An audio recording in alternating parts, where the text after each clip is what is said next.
To bring you up to the moment that I'm going to read, which begins on page 9, very early in the book, there is a short introduction of about 5 pages, and it takes place on a jungle road in western Belize, the Cayo district of Belize, for those of you who may have been down there.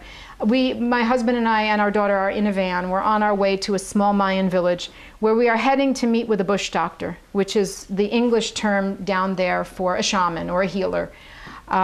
Then after this opening scene, the book flashes back 4 months, or to September, about 4 months, to September of 2000.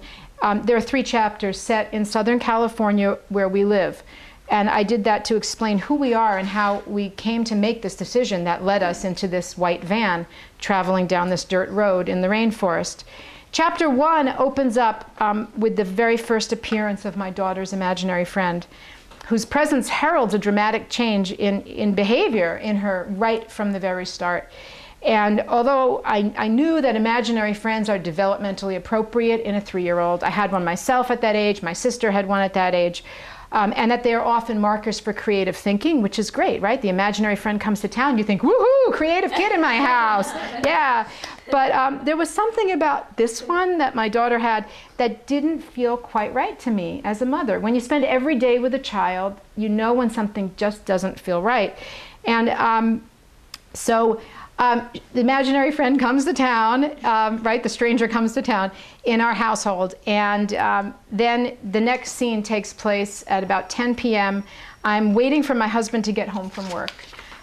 He works the kind of crazy hours that everyone in high tech was working back at that time. And while I'm waiting in bed, I'm reflecting on our house and our living situation and our decision to live in the town of Topanga, which is Topanga Canyon, California. It's akin to the Woodstock of LA, or what Woodstock was back in the 1970s. Those of you from LA, people just hear Topanga and they get a whole image of, you know, hippie town and Neil Young and the Eagles and Linda Ronstadt, which it was in the 70s.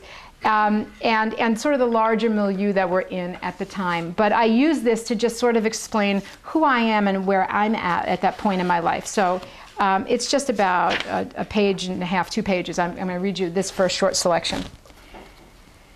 We chose to live in Topanga Canyon because of its natural setting, bordered on 3 sides by state park and conservancy land, and on the 4th by the Pacific Ocean, and its legendary bohemian aesthetic. This was 1997 when we arrived, and the canyon was still riding on its reputation as a free love music and art hub of the 1960s and 1970s, a place that Neil Young, the Eagles, and Little Feat had once called home. We arrived just about the time the hippies were entrenched in middle age, and the new generation of middle-class bohemians moving in constituted a burgeoning subculture of healers. Or maybe the hippies were becoming the healers. Or maybe the hippies had always been healers, but it was now more socially acceptable to use the term, and vastly easier, thanks to the internet, to market oneself as such. As we drove our blue and white rental truck up the hill to our new house, the canyon was ripening with acupuncturists and energy workers, Rolfers and Vision Quest guides. This could easily have freaked me out, coming as I was from the heart of Manhattan, but it actually felt like a relief. Massage therapists, yoga studios, and crystal stores seemed to be a healthy and necessary balance to the supersized egos and rampant materialism I kept colliding against elsewhere in LA. We were looking for a sense of community in Topanga. That's what we kept saying, a sense of community. It was really just another way of saying we were hoping to find a small place where we could belong in a large place where we had almost no family and few good friends. It wasn't hard to find community in Topanga.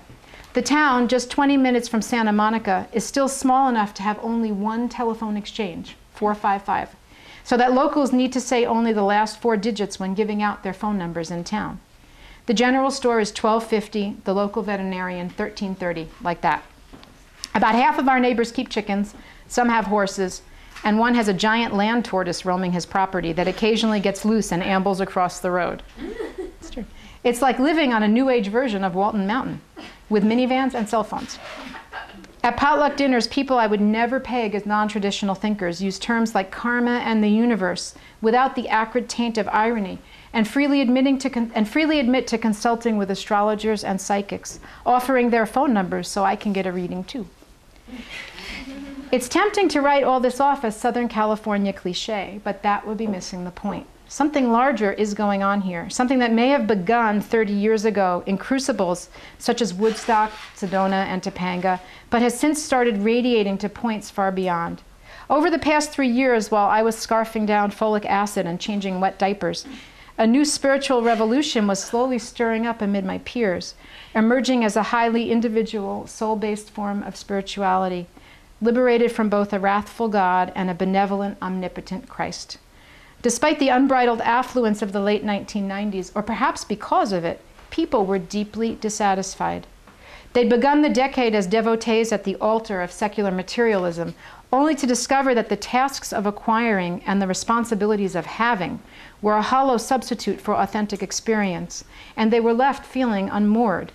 They had everything they could possibly need, and in many cases more, yet they were nonetheless ravaged by ennui. They were clinically depressed. When I left New York, nearly everyone I knew was either going on Prozac, coming off Prozac, or trying to sell me on the benefits of St. John's wort. Even my most jaded and argumentative friends, especially after having children, were searching for a convincing set of beliefs to anchor them. Yet instead of returning to their religions of origin, many were turning inward, developing one-on-one relationships with deities of their own choice and design. For the first time in my adult experience, at parties in New York, Iowa City, Beverly Hills, I was hearing educated, worldly people talking about their unshakable beliefs in things they could neither prove nor see, yet nonetheless believed with great certainty to exist. On the one hand, I can't help thinking this kind of millennial shift grows out of the desperate human need to believe that a kind of master plan exists, that we're not all down here in the dirt floundering around on our ignorant own. 5 adult years in the cynic's playground of Manhattan trained me to view all matters of spirituality and faith with a snotty East Coast intellectual's condescension, relegating such beliefs to the province of the uneducated and the deluded, the self-administered salve of the huddled masses. But on the other hand, when I take the time now to listen to some of my neighbors' ideas, such as Milosevic's downfall representing an inevitable cosmic payback for decades of evil, they don't sound all that far-fetched. And it's in these moments that I start to wonder if everyone around me is marching hand in hand towards something profound and transcendent, while I'm getting left behind on the sidewalk, obsessing over the weeds springing up between the cracks. This passage shows you, I hope, that while I'm not necessarily a believer in things unseen, the door is open just a small crack, and perhaps inviting the possibility of opening it up a little bit further. At my book release party in Topanga, on September 19th, or no, September 20th rather, my writing group got up with me, the 5 women in my group who have been with this book really from just almost the moment that I decided to make it a memoir. And we stood up all together and they talked about their experience working on the book with me and seeing it come to fruition, and our experience as a supportive group together. And our resident cynic, Deborah, in the group, said that she wasn't sure that I had yet convinced her of the possibility of everything, but I had opened her up to the possibility of more. And that's where I was at the beginning of this story, I think, and that's what I was trying to illustrate in that passage, that I was at least a little bit interested in the possibility of more.